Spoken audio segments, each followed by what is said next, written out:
जैसे ही महिला की आंख खुली तो उसने पाया कि उसके हाथ में हथकड़ी थी। दूसरा सिरा उसके पति की कलाई से जुड़ा हुआ था। वह कुछ पल के लिए चौंकी, फिर मुस्कुरा पड़ी। अगले ही क्षण एक दिल दहला देने वाले दृश्य में बदल गई। बिना कोई चेतावनी दिए उसके पति ने खुद को सिर में गोली मार ली। महिला सहमी रह गई। वह चीखी, कांपी और भागना चाहा, बट हथकड़ी ने उसे जकड़ रखा था। उसने खुद को छुड़ाने की पूरी कोशिश की, पर चेन टस से मस नहीं हुई। बिस्तर के किनारे बैठकर वह कांपती रही। उसके होश उड़ चुके थे। जब थोड़ी हिम्मत आई तो फोन उठाया, लेकिन फोन पहले ही तोड़ा जा चुका था। निराशा में उसकी नजर पति की पड़ी हुई बंदूक पर पड़ी। उसने उसे उठाया और चेन पर तानी, लेकिन जैसे ही ट्रिगर दबाया पता चला कि बंदूक में कोई गोली ही नहीं थी।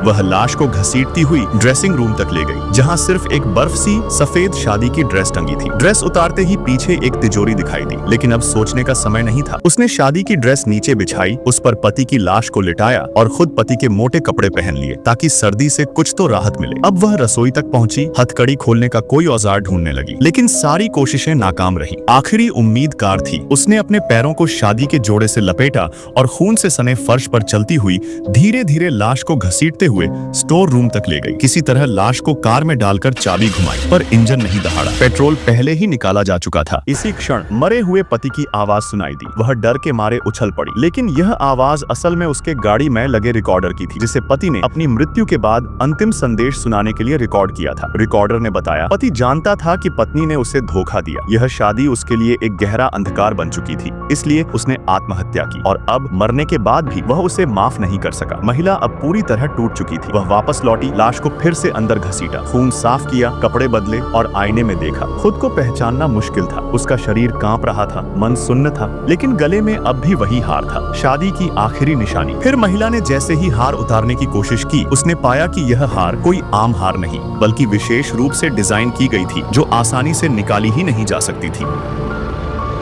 मजबूरी में वह फिर से पति की लाश को घसीटती हुई बेसमेंट तक पहुंची, किसी औजार की तलाश में, लेकिन वहां का हर उपकरण पहले ही साफ कर दिया गया था। निराश होकर वह जैसे ही ऊपर लौटी, तभी दरवाजे पर तेज आवाज में किसी ने दस्तक दी। दरवाजा खोला तो सामने खड़ा था उसका पुराना दोस्त लाला ब्लैक। जैसे ही वह अंदर आया, उसकी नजर जमीन पर पड़ी लाश पर गई। वह कोई और नहीं, उसका अपना बॉस था। महिला ने जल्दी से उसे बताया कि पति ने आत्महत्या कर ली है। ब्लैक स्तब्ध रह गया। दोनों कुछ समझने की कोशिश ही कर रहे थे कि तभी एक कार पास आकर रुकी। ब्लैक को याद आया, यह वही कार थी जो उसे पीछा करती आ रही थी। उसने महिला से कहा, दरवाजा बंद कर लो, चाहे कुछ भी हो, बाहर मत आना। ब्लैक अकेले ही निपटने गया। कार से एक युवक उतरा। उसने कहा कि उसे मकान मालिक ने पाइपलाइन ठीक करने के लिए बुलाया है। ब्लैक ने झूठ बोला कि घर में कोई नहीं है, लेकिन युवक टस से मस नहीं हुआ। तभी कार से एक भारी भरकम आदमी निकला, जिसने बिना कुछ सुने ही ब्लैक पर चाकू से हमला कर दिया। फिर उसने घर का दरवाजा लात मारकर खोल दिया और छुरा लेकर अंदर घुस गया।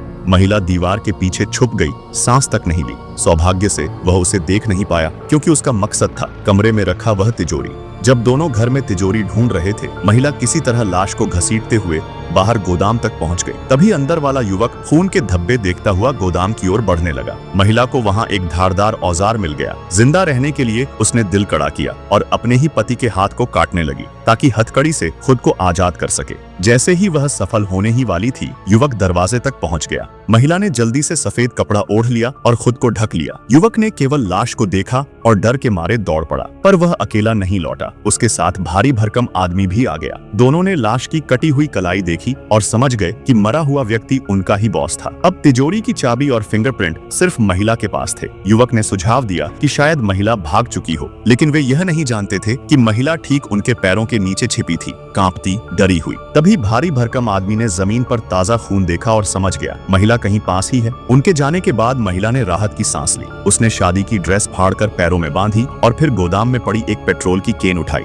दूसरी ओर युवक ने तिजोरी खोलने की कोशिश की, पर उसमें पासवर्ड के साथ साथ फिंगरप्रिंट भी चाहिए था। अब महिला को ढूंढना जरूरी था। भारी आदमी ने युवक को लाश लाने भेजा और महिला तेजी से पेट्रोल लेकर कार की ओर बढ़ी। जैसे ही आंगन में हलचल हुई, वह बर्फ में लेट गई। शुक्र था कि खून की वजह से वह छिपी रही। युवक ने कार में पेट्रोल डालना शुरू किया ही था कि भारी आदमी वहां पहुंच गया। महिला कार के पहिए के पीछे छिप गई। वह झुका और देखा, बट कुछ नहीं मिला। वह दूसरी ओर गया, जहां उसे पेट्रोल की पाइप मिली। महिला अब भी कार के नीचे थी, बुरी तरह कांपती हुई। अचानक भारी आदमी ने चाकू से टायर फाड़ दिया और कार की हवा निकाल दी। जैसे ही वह बाहर निकला, युवक भी वहां आ गया। अब महिला जान बचाने के लिए बेसमेंट में भागी। वह दरवाजे की दरार से भारी आदमी को देख रही थी कि उसकी नजर अचानक उसकी ओर चली गई। महिला तुरंत ऊपर की ओर दौड़, तभी दरवाजे से युवक की लाश लेकर जाता हुआ दिखा। महिला अब भी दम साधे चुपचाप बैठी रही। युवक को कुछ शक हुआ और वह बेसमेंट की ओर बढ़ा। तभी बाहर अचानक कार का हॉर्न बजा। दोनों बाहर की ओर दौड़े। महिला ने कुछ देर पहले ही कार की चाबी से सायरन ऑन कर दिया था, जिससे वह खतरे से बच गई। अब उसने चुपचाप ब्लैक की लाश के पास जाकर उसके कपड़े पहने और पलटवार की तैयारी शुरू की। इस बीच भारी आदमी छत तक पहुंचा,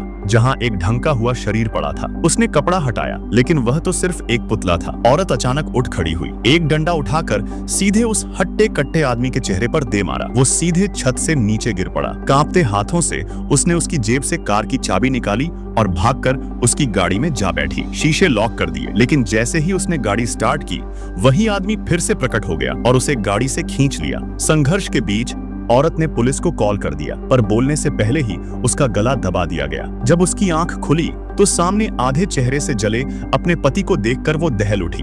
जैसे तैसे उठी तो देखा वो फिर से पति की लाश से हथकड़ी से बंधी हुई है। तिजोरी का पासवर्ड उगलवाने के लिए उस आदमी ने औरत के जूते उतारे और उसके पैरों की उंगलियां एक एक काटने की धमकी दी। औरत बुरी तरह डर गई और रोते हुए मदद की गुहार लगाने लगी। तभी छोटा लड़का, जो पहले उनके साथ था, दौड़ता हुआ आया। वह एक और हत्या का गुनाह नहीं चाहता था, लेकिन उसका भाई हट्टा कट्टा आदमी उसे धक्का दे देता है। अचानक उस लड़के को बिस्तर के नीचे पड़ी बंदूक दिखती है। वो उसे उठाकर भाई पर तान देता है, पर उसे नहीं पता कि बंदूक में गोली नहीं है। फिर बातचीत के बाद औरत पासवर्ड बताने को राजी हो जाती है, बशर्ते कि उसकी हथकड़ी खोली जाए। पासवर्ड मिलते ही उस आदमी ने पति की लाश से अंगूठे का निशान लेकर तिजोरी खोली, लेकिन तिजोरी में हीरे नहीं थे। वहाँ तो एक आरी थी, उस पर लिखा था हीरा औरत की माला में है, लेकिन माला खास डिजाइन की थी, उसे निकाला नहीं जा सकता था। मतलब हीरा पाने के लिए औरत का सिर काटना जरूरी था। लालच में अंधे उस आदमी ने लड़के को बेहोश कर दिया और औरत की ओर बंदूक तानी, लेकिन औरत को पहले ही पता था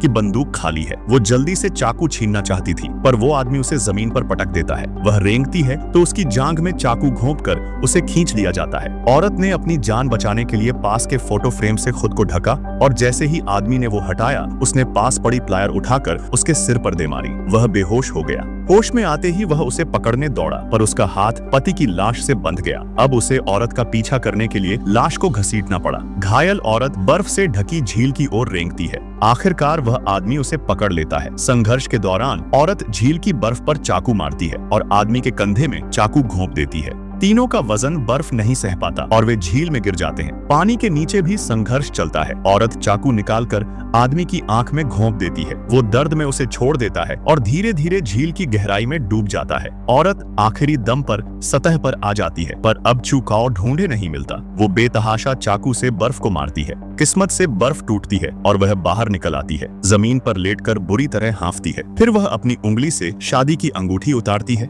और उसे दूर फेंक देती है। तो दोस्तों, कैसी लगी आपको ये कहानी? ऐसी और वीडियो देखने के लिए वीडियो को लाइक और चैनल को सब्सक्राइब करना न भूलें। नाम याद रखना, हिनफ्लिक आनंद।